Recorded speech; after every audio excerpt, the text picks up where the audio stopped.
Assalamualaikum warahmatullahi wabarakatuh.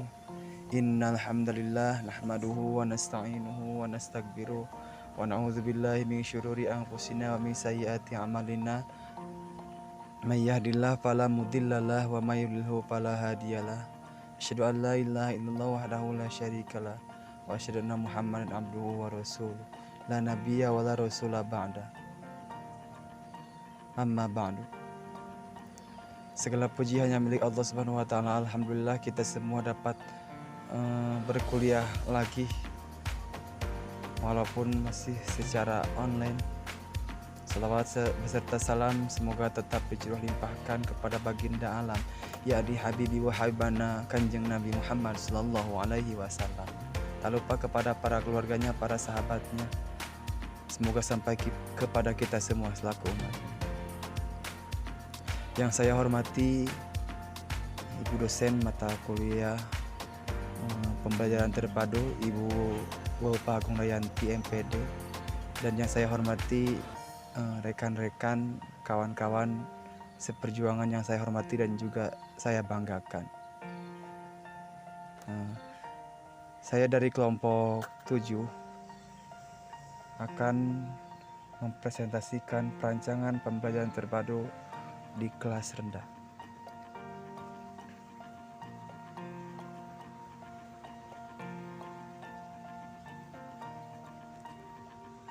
Adapun tahapan perencanaan pembelajaran terpadu sebagai dasar merancang dan melaksanakan pembelajaran terpadu di sekolah dasar ataupun kelas rendah ya, perlu dipahami terlebih dahulu kompetensi lulusan dan struktur kurikulum sekolah dasar.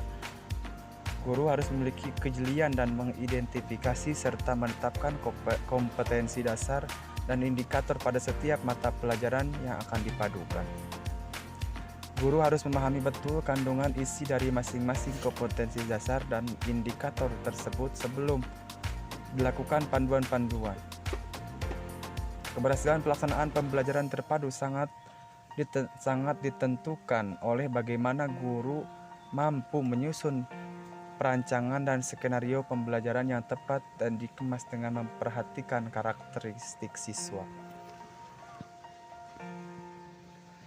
Dalam merancang pembelajaran terpadu di sekolah dasar terdapat 7 langkah yang harus dilakukan. Yang pertama, penetapan mata pelajaran yang akan dipadukan. Pada penetapan beberapa mata pelajaran yang akan dipadukan, sebaiknya sudah disertai dengan alasan atau rasional yang berkaitan dengan pencapaian kompetensi dasar oleh siswa dan kebermanaan belajar.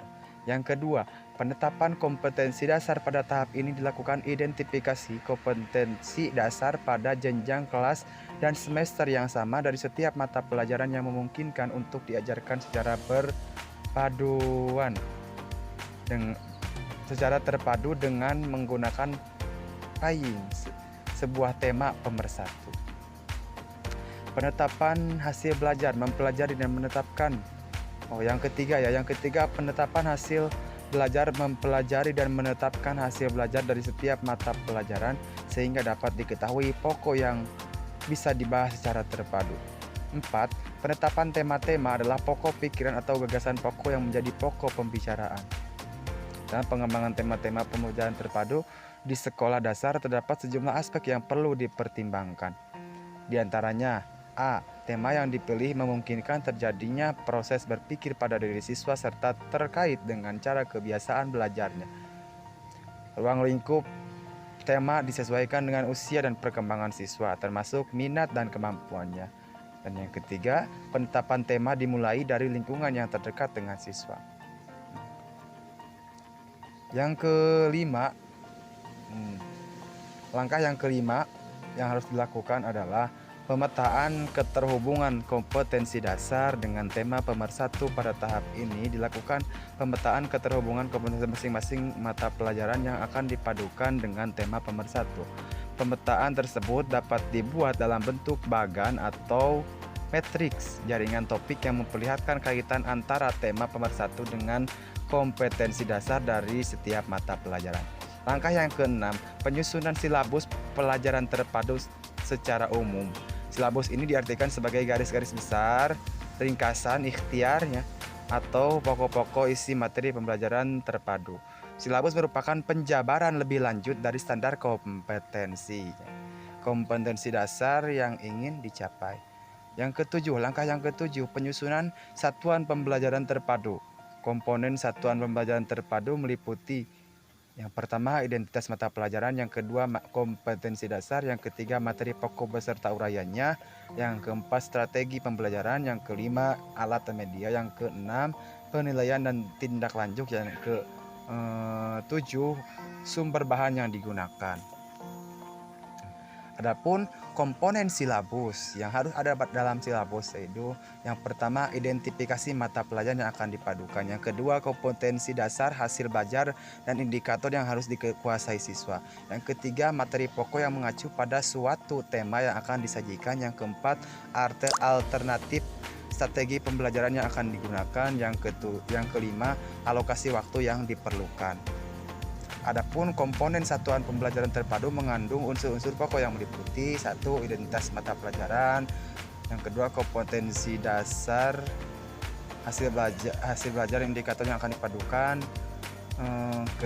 Ketiga, pokok-pokok yang materi yang akan disajikan. Yang keempat, kegiatan belajar mengajar yang akan dilaksanakan. Yang kelima, alat media sumber bahan yang digunakan. Dan keenam, cara penilaian yang ditempuh dilengkapi dengan alat penilaian. Mungkin itu ya yang dapat dijelaskan oleh saya. Dapat diambil kesimpulan, sebagai dasar merancang dan melaksanakan pembelajaran terpadu di kelas rendah ataupun di sekolah dasar, perlu dipahami terlebih dahulu kompetensi lulusan dan struktur kurikulum sekolah dasar. Dalam merancang pembelajaran terpadu di sekolah dasar terdapat 7 langkah yang harus dilakukan, yaitu menetapkan mata pelajaran yang akan dipadukan, mempelajari kompetensi dasar pada kelas dan semester yang sama dalam setiap mata pelajaran, mempelajari hasil belajar dan indikator hasil belajar dan setiap mata pelajaran, memilih dan menetapkan tema pemersatu, membuat pemetaan perhubungan kompetensi dasar setiap mata pelajaran dengan tema pemersatu, menyusun silabus pembelajaran dengan mengagetkan topik dan kompetensi dasar setiap mata pelajaran, dan menyusun satuan pembelajaran terpadu.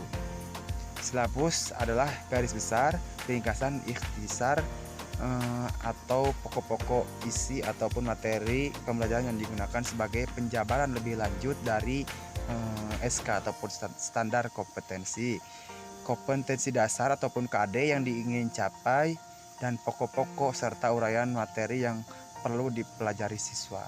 Silabus bermanfaat sebagai pedoman dalam penyusunan satuan pembelajaran terpadu, pengelolaan kegiatan pembelajaran, dan pengembangan sistem penilaian.